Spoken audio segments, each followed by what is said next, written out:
O Trump falou de 3 invasões, ou insinuou 3 invasões. 2 são de membros da OTAN, né? Groenlândia e Dinamarca. Canadá é o 51º estado. Estado grande, aliás, né? Os californianos vão ficar com inveja. E o Panamá. Do Panamá, ele falou ontem. Os Estados Unidos não vão invadir, eu acho que nem o Panamá, militarmente. Os caras não conseguem invadir e manter o controle sobre o Vietnã, sobre o Afeganistão e sobre o Iraque. Não é tão trivial assim você tomar o controle de um país e fazer o que você quer. E o canal é meio que quase que o Panamá todo, né? Então a gente está falando essencialmente de uma invasão no meio da América Central, no meio das Américas, no hemisfério ocidental, como eles gostam de chamar. E o que você acha que ele quer dizer? O que você acha que é a tática? Do que você acha que ele está falando? Eu vou ignorar o Canadá. Tá? O Canadá, para mim, vou voltar até um pouquinho mais. O que o Elon Musk está fazendo lá? O Elon Musk algum dia virou para o Trump e falou assim: você podia me colocar lá para eu resolver essa coisa aí? E ele falou assim: ótima ideia, vou fazer isso. E está levando à frente. O Canadá, me parece, a impressão que eu tenho é de que na hora que ele falou sobre Groenlândia e Panamá, que eu vou justificar aqui, faz sentido ele falar o que ele está falando, apesar de a gente não saber como é que ele vai agir, alguém falou assim: pega o Canadá também. Ele falou assim: pô, isso vem de jornal, assim, isso chama atenção. E aí ele faz aquelas artes, né? O Canadá vai se tornar o 51º estado americano. Se você não quer tarifas, junte-se aos Estados Unidos. Aí ele faz montagem, ou Canadá, aquela coisa toda. Então, assim, o Canadá, para mim, é espuma, não é disso que ele está falando. Sei lá se ele vai voltar a falar sobre isso. Panamá e Groenlândia, no entanto, são casos um pouco diferentes, porque são 2 regiões muito estratégicas para os Estados Unidos, muito estratégicas para a geopolítica de uma forma geral. O Panamá foi construído pelos Estados Unidos e foi devolvido, a soberania do canal do Panamá foi entregue primeiro de forma conjunta ali, uma administração conjunta entre Estados Unidos e Panamá em 1977. Aliás, o Carter, falecido recentemente, fez essa entrega e na década de 90 passou a ser de soberania total do Panamá. Como no mundo todo... O acordo inicial já era esse, né? O acordo inicial já era tanto esse. tempo passaria o comando do Canadá. O Trump ontem começou a falar que isso era um presente, né? Foi um presente que foi dado e não deveria ter sido assim e tudo.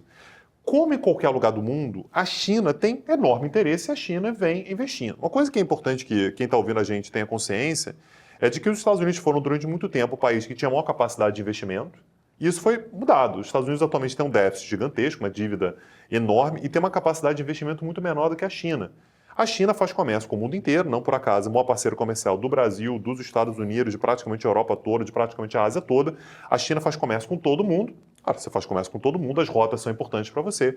E a China, de fato, passa a operar mais no canal do Panamá. Então, é uma questão mercadológica. A China tem empresas chinesas que operam o canal do Panamá. E o Trump coloca isso como um ponto que tem que ser modificado. Eu acho que vai...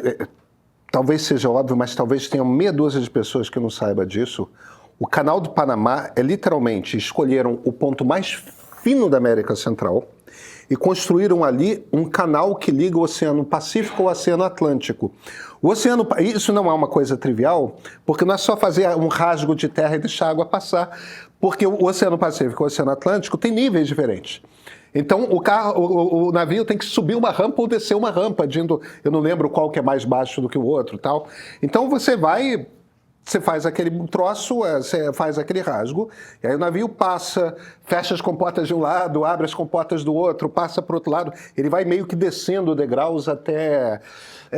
Mas é um atalho, é muito mais simples se você está saindo da China e indo para a Europa, é muito mais simples você ir pelo canal do Panamá do que você ter que descer até aqui o canal da Boa Esperança, aqui embaixo.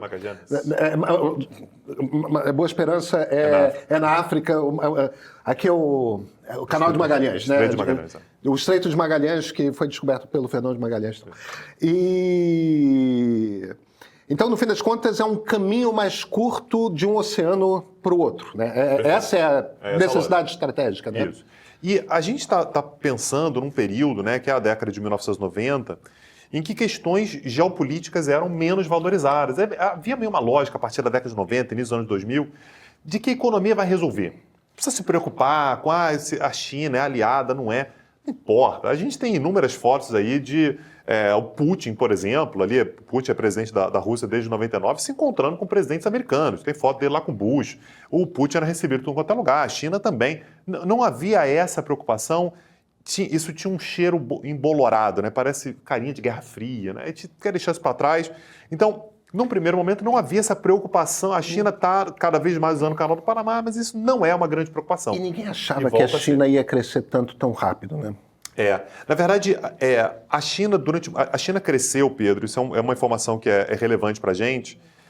Se a gente for pegar o período de 84 a 2014, são 30 anos, a China cresce uma média de 10% ao ano. É um crescimento absolutamente avassalador. Se você tem um presidente brasileiro que consegue registrar um crescimento de 10% no ano, ele faz uma dinastia, né? Ele vai eleger até o sobrinho neto dele. Na China, isso se tornou algo normal ao longo de 30 anos. A China chegou a crescer em 84, 85, 14%. Imagina, no final do ano você tem uma economia 14% maior do que era 2004, no início. 2005. Esse recorde foi de 84 para 85. 84 para 85, lá atrás mesmo. Lá atrás. Um crescimento avassalador. Era uma economia muito pequena, né? Então, crescer 14% numa base menor, mas ainda assim... Eu lembro que quando o Fernando Henrique tomou posse, a economia do Brasil, o PIB brasileiro e o PIB da China eram equivalentes. Exatamente. Isso já era depois de um bom período, já era uma década de crescimento nessa taxa de crescimento. Hoje a economia chinesa é algumas vezes maior. A economia chinesa deve ser atualmente de 19 trilhões, talvez, o PIB. É um negócio inacreditável. Mas os Estados Unidos é próximo de 40, né? Os Estados Unidos é 20 e poucos, 24. É 20 e poucos. Você está bem perto, então. Foi isso que mudou a maneira pela qual os Estados Unidos começaram a lidar com a China. A projeção era, a China vai ultrapassar a economia americana, pensando aqui em PIB nominal, até 2030. A projeção era essa e não parecia que nada pudesse ser feito para evitar. Isso ligou o sinal de alerta com Obama. Obama já começou a se movimentar para fazer alianças. Obama fez um negócio que foi chamado pivô para a Ásia e Pacífico, né? Então deixar um pouquinho de lado o Atlântico, Mediterrâneo, não é aquela área ali, o Oriente Médio, tem que se voltar para aquela região.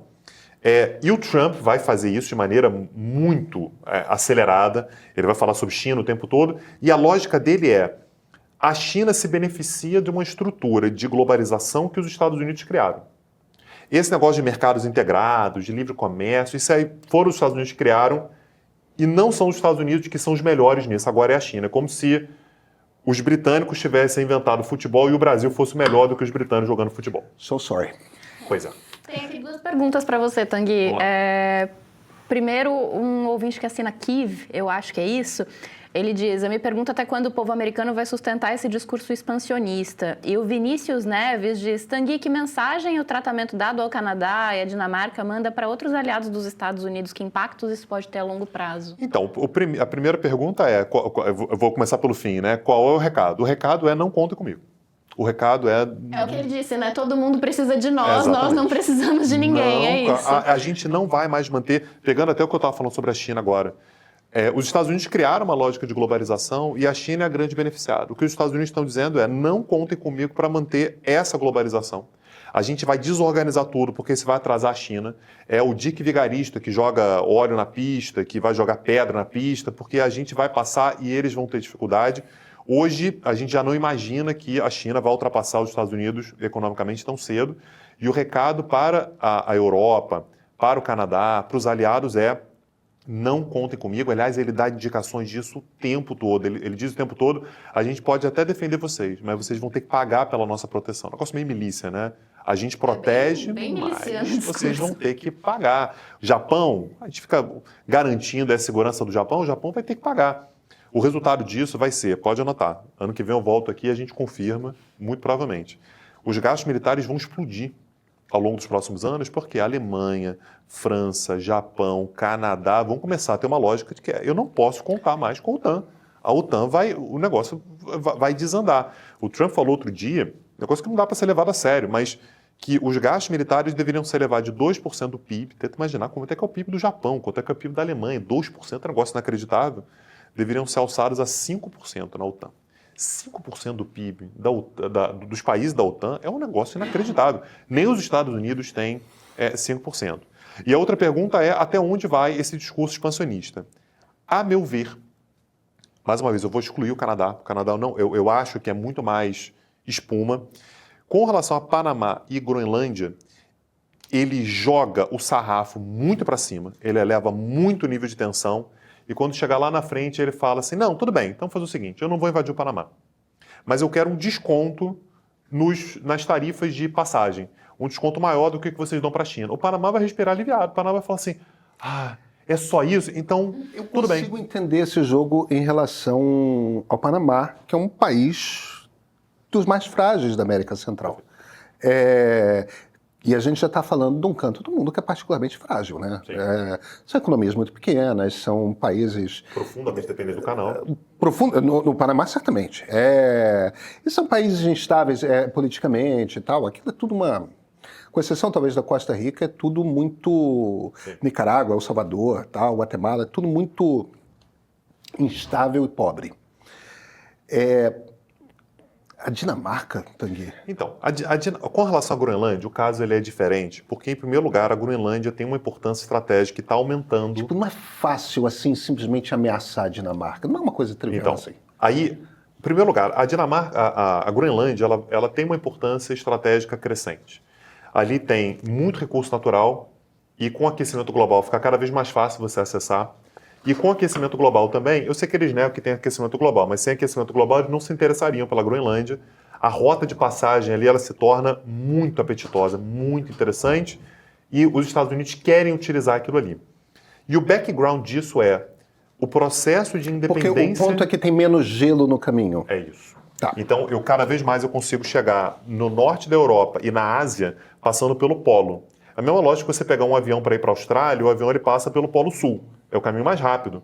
Então, se eu tenho cada vez menos gelo ali, durante cada vez mais tempo no ano eu consigo passar por aquela região e ter a Groenlândia, portanto, é uma rota muito importante. Além de ouro, níquel, urânio, petróleo, gás, está tudo ali num território do tamanho da Arábia Saudita, um território grande, mais de 2 milhões de quilômetros quadrados, com cerca de 60 mil habitantes. Não custa só lembrar que parece maior no mapa do que de fato é. Por isso que eu comparo com a Arábia Saudita, que está mais perto do Equador. Está um pouco menos, mas ainda assim é muito grande. 2 milhões de quilômetros quadrados. Claro. E um lugar deserto, né? E um lugar deserto. E aí, o outro ponto que é o background é a Groenlândia tornar-se independente da Dinamarca é uma questão de tempo. O primeiro-ministro da Groenlândia já está... Ele falou isso, não tem muitos dias, que já está sendo formulada uma proposta de constituição para se separar.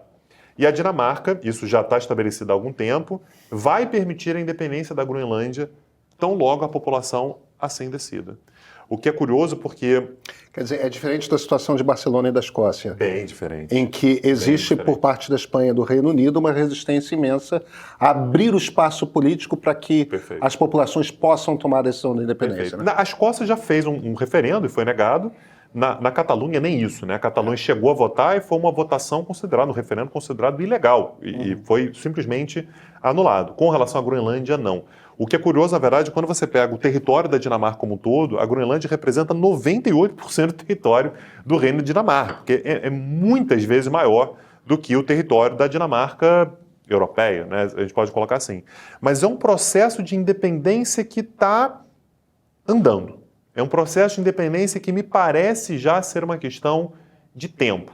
O próprio primeiro-ministro, tem um primeiro-ministro local da Groenlândia, disse, olha, a gente não está à venda, a gente quer ser independente, é o nosso povo que vai decidir. A Dinamarca falou a mesma coisa, mas o Trump está vendo que o fruto vai cair da árvore e já está com a mãozinha embaixo para ver se ele consegue pegar, caso alguém possa pegar essa fruta.